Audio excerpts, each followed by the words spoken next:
মৰমৰ বন্ধু-বান্ধৱীসকল, Assam job market YouTube চেনেলে আপোনালোকক স্বাগতম জনাইছোঁ। আজি আকৌ আপোনালোকৰ মাজলৈ নতুন এটা ভিডিঅ' লৈ আহিছোঁ। এই ভিডিঅ'টোত আজি আমি বহুত কেইটা জবৰ বিষয়ে আলোচনা কৰিম।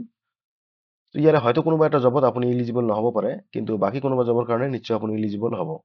তো প্ৰথমতে দুই এটা জবৰ আপডেট চাই ভিডিঅ'টো কাইণ্ডলি স্কিপ নকৰিব, ভিডিঅ'টো শেষলৈকে চাই থাকিব। আপুনি যোনটো জবৰ কাৰণে ইলিজিবল হয় সেই জবত আপুনি এপ্লাই কৰি দিব পাৰিব। তো আজি আমাৰ হাতত প্ৰথমটো জবৰ আপডেট আছে। ইয়াতে কৈছে ৰিকুৱাৰ্ড ডিটিপি অপাৰেটৰ। তো ইয়াতে ডিটিপি অপাৰেটৰৰ ভেকেঞ্চি আছে। লগতে কৈছে having expertise working in offset press. তো অফছেট প্ৰেছত কাম কৰাৰ অভিজ্ঞতা থাকিব লাগিব। লোকেশ্যন ইয়াতে দিয়া আছে গুৱাহাটী। তো গুৱাহাটীত এই জব মুকলি হৈছে। ইয়াতে দুটা কণ্টেক্ট নাম্বাৰ দিয়া আছে। এই কণ্টেক্ট নাম্বাৰ দুটাত কণ্টেক্ট কৰি বাকী জানিবলগীয়া কিবা থাকিলে জানি ল'ব পাৰিব। নেক্সট ইয়াতে কৈছে vacancy at saint Paul's English medium school Barpeta town. তো বৰপেটা টাউনৰ পৰা এই ভেকেঞ্চিটো মুকলি হৈছে।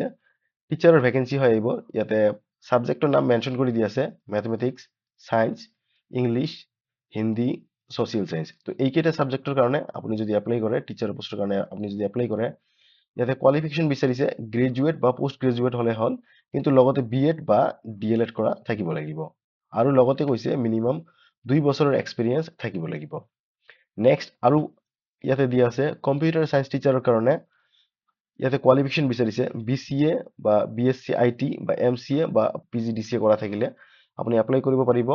কিন্তু ইয়াতে কৈছে আপোনাৰ লগতে 2 বছৰৰ এক্সপিৰিয়েঞ্চ থাকিব লাগিব। নেক্সট আৰু দিয়া আছে pre primary and primary teacher. ইয়াতে কোৱালিফিকেশ্যন বিচাৰিছে graduate with minimum 2 years experience. ইয়াতে গ্ৰেজুৱেশ্যন কমপ্লিট থাকিলে হ'ল, কিন্তু লগতে 2 বছৰৰ এক্সপিৰিয়েঞ্চ থাকিব লাগিব। এই ভেকেঞ্চি কেইটাৰ এগেইনষ্টত যদি আপুনি এপ্লাই কৰে, আপোনাৰ ৰেজিউমেখন এই ইমেইল আইডিটোত মেইল কৰি আপুনি পঠিয়াই দিব পাৰিব। নহ'লে ইয়াতে হোৱাটছএপ নাম্বাৰ এটা দিয়া আছে। এই হোৱাটছএপ নাম্বাৰটোতো আপুনি আপোনাৰ ৰেজিউমেখন হোৱাটছএপ কৰি পঠিয়াই দিব পাৰিব। কিন্তু ইয়াতে লাষ্ট ডেট মেনশ্যন কৰি দিয়া আছে, আপোনাক 8 এপ্ৰিল তাৰিখৰ আগতে আপোনাৰ ৰেজিউমেখন এই ইমেইল আইডিটোৰ থ্ৰুৱেদি বা এই হোৱাটছএপ নাম্বাৰৰ থ্ৰুৱেদি পঠিয়াই দিব লাগিব। নেক্সট ইয়াতে কৈছে vacancy available at JMK enterprise নিয়াৰ SBI গড়চুক ব্ৰাঞ্চ। তো ইয়াতে ভেকেঞ্চি ওলাইছে। পোষ্টৰ নাম ইয়াতে মেনশ্যন কৰি দিয়া আছে data entry operator. Data entry operator কাৰণে ইয়াতে কৈছে এক্সপাৰ্টিজ ইন এক্সেল। তো এক্সেল আপোনাৰ ভালকে জনা থাকিব লাগিব। নেক্সট আৰু দিয়া আছে ইয়াতে কৈছে এক্সপিৰিয়েঞ্চড চেলছ এক্সিকিউটিভ। তো চেলছ এক্সিকিউটিভৰ ভেকেঞ্চি আছে, কিন্তু ইয়াতে এক্সপিৰিয়েঞ্চ মেনশ্যন কৰি দিয়া আছে। যাৰ এক্সপিৰিয়েঞ্চ আছে তেখেতসকলে এপ্লাই কৰিলে ইয়াতে ভাল। ইয়াতে কৈছে must have a 2 wheeler. Bike বা স্কুটি থাকিলে আপুনি এই পোষ্টৰ কাৰণে এপ্লাই কৰিব পাৰিব। ইয়াতে এপ্লাই কৰিব হ'লে আপোনাৰ CVখন এই ইমেইল আইডিটোত আপুনি মেইল কৰি পঠিয়াই দিব পাৰিব, বা হোৱাটছএপ নাম্বাৰ এটা দিয়া আছে, এই হোৱাটছএপৰ থ্ৰুৱেদিও আপুনি আপোনাৰ CVখন পঠিয়াই দিব পাৰিব। এই জবটোৰ সম্বন্ধে আৰু কিবা ডিটেইলছ জানিব লগা থাকিলে আপুনি এই ফোন নম্বৰটোত ফোন কৰি বাকী ডিটেইলছবোৰ জানি ল'ব পাৰিব। নেক্সট ইয়াতে দিয়া আছে vacancy available at Kokrajhar govt college Kokrajhar. Kokrajhar govt কলেজৰ পৰা ভেকেঞ্চিবোৰ মুকলি হৈছে। ইয়াতে টোটেল 3টা ভেকেন্ট পোষ্ট আছে। গেছ মেকাৰ গ্ৰেড 3 লেভেলৰ পোষ্ট হয়, কেয়াৰটেকাৰ কাম কুক গ্ৰেড 4 লেভেলৰ পোষ্ট হয়, আৰু সুইপাৰ এইটো গ্ৰেড 4 লেভেলৰ পোষ্ট হয়। এইবোৰ চৰকাৰী চাকৰি হ'ব। এইটো প্ৰাইভেট চাকৰি নহয়, কিন্তু তথাপিও মই আজিৰ এই ভিডিঅ'টোত লৈ আহিছোঁ, কাৰণ এই পোষ্টবোৰৰ চিলেকশ্যন ৱাক ইন ইণ্টাৰভিউ থ্ৰুৱেদি হ'ব। আৰু ইয়াতে কোৱালিফিকেশ্যন ইমান হায়াৰ কোৱালিফিকেশ্যন একো বিচৰা নাই, নৰ্মেল কোৱালিফিকেশ্যন বিচাৰিছে। তো সেইকাৰণে এই পোষ্টবোৰৰ আপডেট আজিৰ এই ভিডিঅ'টোত মই লৈ আহিছোঁ। প্ৰথমতে যদি আমি গেছ মেকাৰ পোষ্টৰ কাৰণে চাওঁ, ইয়াতে কৈছে পে স্কেল থাকিব 14,000 টকাৰ পৰা 70,000 টকালৈকে, আৰু লগতে গ্ৰেড পে থাকিব 6,200 টকা। কোৱালিফিকেশ্যন যদি চাওঁ, ইয়াতে কৈছে HS পাছ আৰু লগতে গেছ ৰিলেটেড কিবা ট্ৰেডত ITI পাছ কৰা থাকিলে এই পোষ্টৰ কাৰণে এপ্লাই কৰিব পাৰিব। আৰু কেয়াৰটেকাৰ কাম কুক পোষ্টৰ কাৰণে ইয়াতে কৈছে পে স্কেল থাকিব 12,000 টকাৰ পৰা 52,000 টকালৈকে, আৰু গ্ৰেড পে থাকিব 3,900 টকা। আৰু কোৱালিফিকেশ্যন ইয়াতে বিচাৰিছে কেৱল 8 পাছ। আৰু সুইপাৰ পোষ্টৰ কাৰণেও সেম। ইয়াতে পে স্কেল থাকিব 12,000 টকাৰ পৰা 52,000 টকালৈকে, গ্ৰেড পে থাকিব 3,900 টকা, আৰু কোৱালিফিকেশ্যন বিচাৰিছে কেৱল ক্লাছ 8 পাছ। এই পোষ্টবোৰৰ কাৰণে এপ্লাই কৰিব হ'লে ইয়াতে কৈছে আপোনাক ষ্টেণ্ডাৰ্ড এপ্লিকেশ্যন ফৰ্মত থ্ৰুৱেদি এপ্লাই কৰিব লাগিব। ইয়াতে লাষ্ট ডেট মেনশ্যন কৰি দিয়া আছে 10 এপ্ৰিল তাৰিখৰ ভিতৰত আপোনাক এপ্লাই কৰিব লাগিব।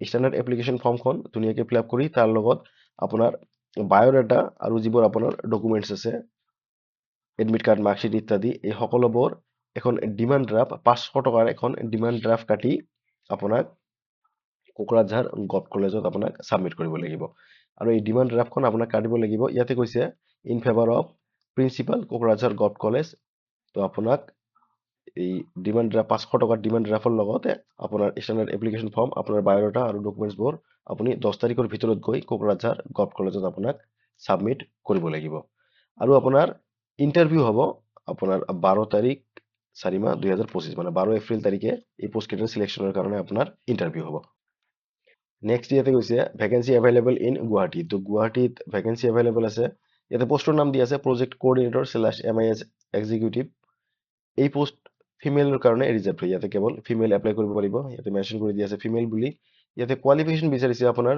BE বা MBA আৰু স্যালাৰি ইয়াতে থাকিব 25,000 প্লাস তো ইয়াতে ভাল স্যালাৰি এটা দিয়া আছে আপুনি যদি কোৱালিফাই হয় নিশ্চয় ইয়াতে এপ্লাই কৰিব নেক্সট দিয়া আছে অফিস কোঅৰ্ডিনেটৰ পোষ্টৰ কাৰণে ইয়াতে কোৱালিফিকেশ্যন বিচাৰিছে গ্ৰেজুৱেট বা পোষ্ট গ্ৰেজুৱেট স্যালাৰি ইয়াতে মেনশ্যন কৰি দিয়া নাই নেগোচিয়েবল বুলি কৈছে নেক্সট পোষ্টৰ নাম দিয়া আছে একাউন্টেন্ট কাম অফিস এক্সিকিউটিভ ইয়াতে কোৱালিফিকেশ্যন বিচাৰিছে BCom বা MCom আৰু লগতে কৈছে good knowledge of GST and tax related works তো GST আৰু টেক্স ৰিলেটেড কাম কাজত আপোনাৰ ভাল নলেজ থাকিব লাগিব আৰু ইয়াতে মিনিমাম 3 বছৰৰ আপোনাৰ এক্সপিৰিয়েন্স বিচাৰিছে স্যালাৰি ইয়াতে দিয়া আছে 22,000তকৈ অধিক আপুনি ইয়াতে স্যালাৰি পাই যাব ইয়াতে এপ্লাই কৰিব হলে আপোনাৰ বায়োডাটাখন আৰু লগতে ষ্টাম্প সাইজ ফটো আপোনাৰ এই ইমেইল আইডিটোত মেইল কৰি আপুনি পঠিয়াই দিব পাৰে বা আপুনি আপোনাৰ এই বায়োডাটা হোৱাটছএপৰ থ্ৰুৱেদি আপুনি এই নম্বৰটোত পঠিয়াই দিব পাৰিব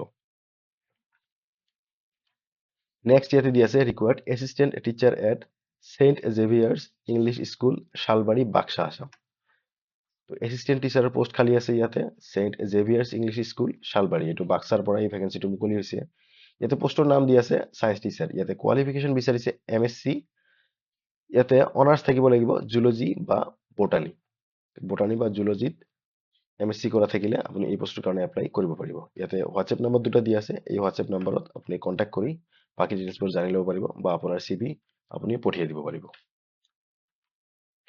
নেক্সট ইয়াতে কৈছে ৰিকোয়াৰ্ড হিন্দী টিচাৰ তো হিন্দী টিচাৰৰ কাৰণে ভ্যাকেন্সি ওলাইছে ইয়াতে ইনষ্টিটিউচনৰ নাম দিয়া আছে সেন্ট জোসেফছ হাই স্কুল বেলতলা গুৱাহাটী তো বেলতলা গুৱাহাটীৰ আপোনাৰ সেন্ট জোসেফ হাই স্কুলত এই ভ্যাকেন্সিটো মুকলি হৈছে কন্টাক্ট নাম্বাৰ এটা দিয়া আছে এই কন্টাক্ট নাম্বাৰটোত কন্টাক্ট কৰি আপুনি বাকি ডিটেইলছবোৰ জানি ল'ব পাৰিব নেক্সট ইয়াতে কৈছে ৰিকোয়াৰ্ড ফিমেল এবাকাছ টিচাৰ তো ইয়াতে এবাকাছ টিচাৰৰ ভ্যাকেন্সি ওলাইছে কিন্তু এই ভ্যাকেন্সিটো ওলাইছে কেৱল ফিমেলৰ বাবে তো ইয়াতে মেইল সকলে এপ্লাই কৰিব নোৱাৰে লোকেশ্যন ইয়াতে দিয়া আছে লাচিত নগৰ আৰু পাণবজাৰ তিনিটা কন্টাক্ট নাম্বাৰ দিয়া আছে ইয়াতে কন্টাক্ট কৰি আপোনালোকে বাকি ডিটেইলছবোৰ জানি ল'ব পাৰিব নেক্সট ইয়াতে কৈছে job openings at Saikia Nexus private limited Guwahati তো গুৱাহাটীৰ শইকীয়া নেক্সাছ প্ৰাইভেট লিমিটেডত ভ্যাকেন্সি মুকলি হৈছে ইয়াতে কৈছে for both male and female candidates তো ইয়াতে মেইল ফিমেল সকলোৱে এপ্লাই কৰিব পাৰিব ইয়াতে পোষ্টৰ নাম দি আছে হাৰ্ডৱেৰ ইঞ্জিনিয়াৰ অফিস এসিস্ট্যান্ট আৰু একাউন্টেন্ট ইয়াতে এপ্লাই কৰিব হলে আপোনাৰ ৰেজিউমেখন এই ইমেইল আইডিটোত আপুনি মেইল কৰি পঠিয়াই দিব লাগিব নেক্সট ইয়াতে কৈছে vacancy available for accountant and field executive তো ফিল্ড এক্সিকিউটিভ আৰু একাউন্টেন্টৰ ভ্যাকেন্সি আছে লোকেশ্যন ইয়াতে দিয়া আছে গুৱাহাটীত এই ভ্যাকেন্সি মুকলি হৈছে প্ৰথমতে একাউন্টেন্ট পোষ্টৰ কাৰণে ইয়াতে কৈছে কোৱালিফিকেশ্যন বিচাৰিছে BCom আৰু লগতে কৈছে expert in Tally and excel তো BCom কৰা থাকিব লাগিব আৰু লগতে টেলি আৰু এক্সেলত এক্সপাৰ্ট হ'ব লাগিব লগতে আৰু কৈছে ইয়াতে 2 পৰা 3 বছৰৰ এক্সপিৰিয়েন্স থাকিব লাগিব ইয়াতে স্যালাৰি মেনশ্যন কৰি দিয়া আছে 12,000 টকাৰ পৰা 15,000 টকা স্যালাৰি ইয়াতে পাই যাব এক্সপিৰিয়েন্সৰ ওপৰত আপোনাৰ এই স্যালাৰি দিয়া হ'ব নেক্সট ইয়াতে ফিল্ড এক্সিকিউটিভ পোষ্টৰ কাৰণে ইয়াতে কৈছে কোৱালিফিকেশ্যন HS পাস কৰা হলে হল কিন্তু লগতে আপোনাৰ এটা 2 হুইলাৰ থাকিব লাগিব বাইক বা স্কুটি এটা থাকিব লাগিব ইয়াতে এক্সপিৰিয়েন্সৰ কথা কোৱা আছে ইয়াতে এক্সপিৰিয়েন্স আপোনাৰ 1 পৰা 2 বছৰৰ এক্সপিৰিয়েন্স বিচাৰিছে স্যালাৰি ইয়াতে মেনশ্যন কৰি দিয়া আছে 10,000 টকাৰ পৰা 12,000 টকাৰ ভিতৰত আপুনি স্যালাৰি পাই যাব ইয়াতে এপ্লাই কৰিব হলে আপোনাৰ এই ইমেইল আইডিটোত আপুনি আপোনাৰ CV খন মেইল কৰি পঠিয়াই দিব তো আজিৰ ভিডিওটোত ইমানখিনি আছিল আশা কৰো ভিডিওটো আপোনালোকক ভাল লাগিছে যদি ভাল লাগিছে কাইন্ডলি লাইক এটা কৰি দিব আৰু আমাৰ চেনেলটোক এতিয়ালৈকে যদি সাবস্ক্ৰাইব কৰা নাই কাইন্ডলি আমাৰ চেনেলটোক সাবস্ক্ৰাইব কৰি ল'ব আমি এনেকুৱা নতুন জবৰ ওপৰত ভিডিও আপোনালোকৰ কাৰণে ৰেগুলাৰলি পাবলিশ কৰি থাকো ধন্যবাদ